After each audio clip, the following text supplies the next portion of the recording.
Hello friends, I am Dr. Ajay Kothari. I am a consultant spine surgeon at Sancheti Hospital, Pune. And I'm Sona Kolke. I'm an associate professor at Sancheti College of Physiotherapy in Pune.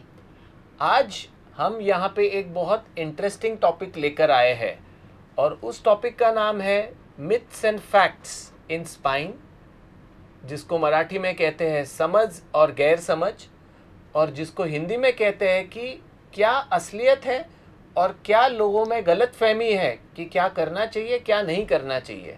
So let's start this myths and fact session.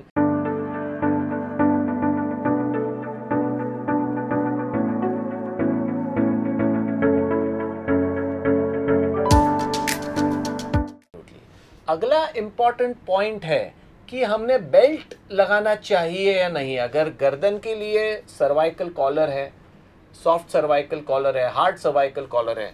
कमर के लिए market में 20 type के belts available है. Corset belt, frame type belt, नाना तरह के belts available है. तो as a surgeon मेरा पर्सनली मानना है कि जब बारिश आती है तब हम छाता खोल के बैठते हैं, जब बारिश चली जाती है तब हम छाता बंद कर देते हैं. वैसे ही जब किसी को अक्यूट पेन होता है तो belt has to be used only during the acute pain episode. अगर पेन जाने के बाद भी आप सालों साल अगर कोई बेल्ट पहन के घूम रहे हो तो वो गलत है. हम कितने सीनियर सिटीजन्स देखते हैं जो लाइफ लॉन्ग वॉकिंग के लिए जाते हैं, बेल्ट लगा के जाते हैं, वॉकिंग के लिए या और कहीं ट्रैवल कर रहे हैं बेल्ट लगा के घूमते हैं. तो वो उनके लिए एक साइकोलॉजिकल पार्ट हो जाता है कि हाँ मैंने बेल्ट पहना है, मुझे अच्छा लग रहा है, बट उसका कोई साइंटिफिक रोल नहीं है. हमारे बुक्स में ऐसा लिखा गया है कि आपको बेल्ट कब तक यूज़ करना है, जब तक आपको पेन है. उसका मतलब है 5 दिन या 7 दिन, ज़्यादा से ज़्यादा 10 दिन. बट अगर आप बेल्ट का ज़्यादा इस्तेमाल करोगे, ओवर यूज़ करोगे, तो उसका साइड इफ़ेक्ट है कि उससे मसल वेस्टिंग होता है. So over use of belt, वो गर्दन का बेल्ट हो, कमर का बेल्ट हो, that leads to muscle wasting. Yes, totally agree. तो बेसिकली जब पेशेंट्स मेरे पास भी आते हैं फॉर एक्सरसाइजेस नेक या बैक, जब वो गर्दन का कॉलर, यानी डॉक्टर ने तो मना किया है कि अभी ज़रूरत नहीं है, लेकिन वो पहने रहते हैं बिकॉज उससे उनको लगता है कि मेरा नेक सिक्योर है. लेकिन just as doctor pointed out, आपके मसल्स आपका मेन सपोर्ट है. वो आपका ट्रू यानी आपके शरीर का वही ब्रेस है, योर मसल्स. तो आपके जब आप बेल्ट लगा के रखते हो तो ये मसल काम करना बंद कर देते हैं, और जब वो काम करना बंद कर देते हैं नेचुरली वो वीक हो जाते हैं और वो सिकुड़ जाते हैं. तो अगर इनको फिर वापस बिल्ड करना बहुत एक लंबा प्रोसेस हो जाता है. तो डॉक्टर ने जितने दिन के लिए आपको एडवाइस किया है, जैसे सर ने बोला कि जब पेन बहुत है उतने ही दिनों के लिए कॉलर या बेल्ट लगाइए. उसके बाद आपको आपके मसल्स को स्ट्रॉन्ग करना है ताकि वो आपके नेचुरल ब्रेस बने जो आपके स्पाइन को अच्छी तरह से प्रोटेक्ट कर सके. एब्सोल्युटली. एक कॉमन एक्सरसाइज का मीडियम है आज जिम्नाशियम जिसको बोलते हैं. उसमें क्या होता है कि मैं रोज़ एक पेशेंट देखता हूँ मेरे ओपीडी में जो जिम रिलेटेड इंजरी से हॉस्पिटल पहुँचता है. तो जब मैं उससे हिस्ट्री लेता हूँ कि भाई हुआ क्या, तो बोलता है कि मैंने 50 पाउंड का डेडलिफ्ट किया है, मैंने 50 पाउंड का लेग प्रेस किया है, मैंने सामने झुक के वो बार उठाया है.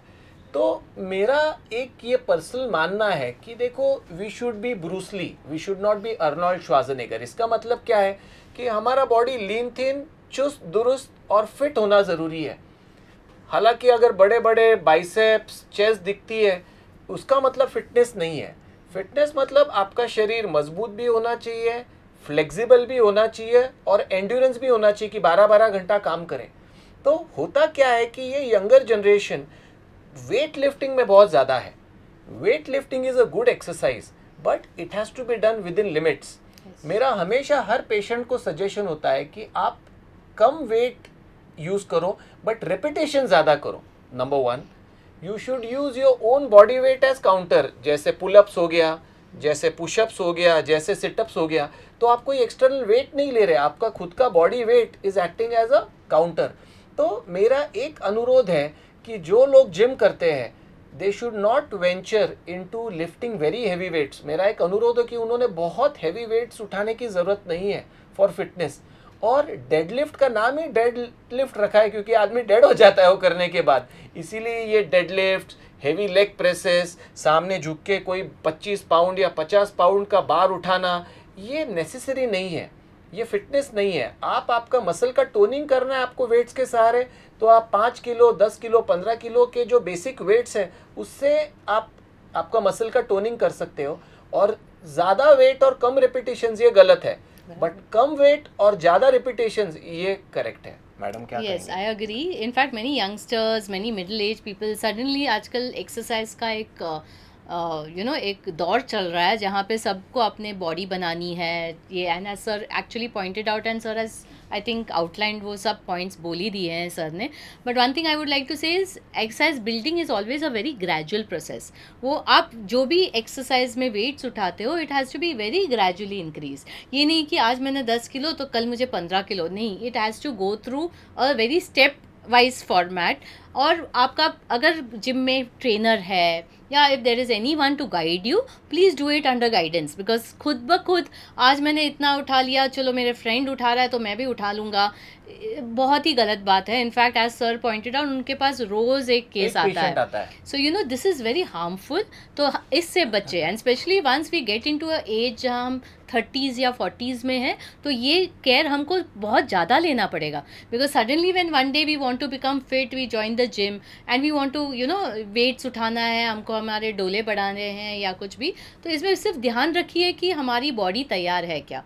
You can't jump into an exercise, you can't jump into weight lifting. उसका एक प्रोसेस होता है और वो प्रोसेस फॉलो करना बहुत ज़रूरी है। And as sir pointed out, हमको कुछ weight we don't have to become bodybuilders, हमको उतना ही फिटनेस चाहिए जितना हम हेल्दी रह सके, और उसके लिए less weights more repetition works best, I think is most important. Yes. अगली एक इम्पॉर्टेंट बात है कि बहुत से पेशेंट मेरे पास आते हैं कि मैं रोज़ वॉक के लिए जाता हूँ, तो ये फिटनेस के लिए सही है क्या? मैं बोलता हूँ नहीं। देखो, exercise has to be 6 days a week. Sunday को आपको छुट्टी लेना है या हफ्ते में 1 दिन छुट्टी लेना है, हफ्ते में से 6 दिन एक्सरसाइज करना है। उसमें 2 दिन होना चाहिए कार्डियो, जिसमें आप ब्रिस्क वॉकिंग हो, जॉगिंग हो, रूटीन वॉक हो, साइकिलिंग हो, स्विमिंग हो, ट्रेडमिल हो। ये हो गया आपका कार्डियो, हार्ट पंपिंग और आपका वैस्कुलर सिस्टम के लिए। अगले 2 दिन आपको करना है yoga, which is for endurance, which is for flexibility, which is for toning your muscles. So वो हो गया आपका योगासन। और हफ्ते में 2 दिन आपको करना है वेट ट्रेनिंग, जैसे अभी मैंने बताया कि बेयर मिनिमम वेट लेकर you do more of repetitions. So इससे आपका कॉम्प्रिहेंसिव एक्सरसाइज हो जाएगा। अगर आप वॉकिंग करते हो तो सिर्फ आपका घुटने का जो आर्थराइटिस है वो जल्दी बढ़ जाएगा, बट ना कि आपका कोई गर्दन का एक्सरसाइज हो रहा है, ना कि आपका कोई कमर का एक्सरसाइज हो रहा है, ना कोई आपका शोल्डर का एक्सरसाइज हो रहा है। तो अगर आप सातों के सातों दिन सिर्फ चलते ही रहोगे तो आपको रिपीटेटिव स्ट्रेस इंजरी हो जाएगा, आपके घुटने बहुत जल्दी वर्न आउट हो जाएंगे। सो अगर एक्सरसाइज आपको करके फिट होना है तो आपको आपका एक्सरसाइज हफ्ते में 3 किश्तों में डिवाइड करना होगा और संडे 1 दिन आपको रेस्ट करना होगा, जिससे आपका जो इंजरी होता है एक्सरसाइज के बाद उसको हील होने में हेल्प होता है। Yes, I think I agree with sir. I think हफ्ते में 3-4 बार अगर चलना है तो चल सकते हैं, उसके साथ आप 1 दिन योगा करिए, as sir pointed out. Swimming पसंद है तो स्विमिंग करिए, जिम हफ्ते में 2 बार या 3 बार, सो स्ट्रेंथ बिल्ड हो जाएगा। सो हर एस्पेक्ट, यानी जो जोड़े हमारे हाथों में, शोल्डर के जोड़ों को या तो एल्बो के जोड़ों को, स्पाइन के जोड़ों को, सबको एक्सरसाइज देने के लिए there are different exercise forms. So सबको एक्सप्लोर करें, लेकिन with guidance. I would say always, अगर स्पेशली आप 30 से अबाव हो तो कुछ भी एक्सरसाइज फॉर्म शुरू करने से पहले आपके डॉक्टर को, आपके फिजियोथेरेपिस्ट को ज़रूर पूछ लेना, और so that you can be safe when you are exercising. So friends, stay tuned. और बहुत इम्पॉर्टेंट मिथ्स एंड फैक्ट हमारे हेल्थ, ऑर्थोपेडिक्स और स्पाइन रिलेटेड आने वाले हैं, सो कहीं जाना मत। आपके गलत फहमियों का खुलासा, या तो जो सच्चाई है और जो गलत फहमी हम इतने सालों से सुनते आ रहे हैं, या तो समझ में आ रहे हैं, या तो हम बिलीव करते हैं, इसका खुलासा आगे भी होगा। Thank you.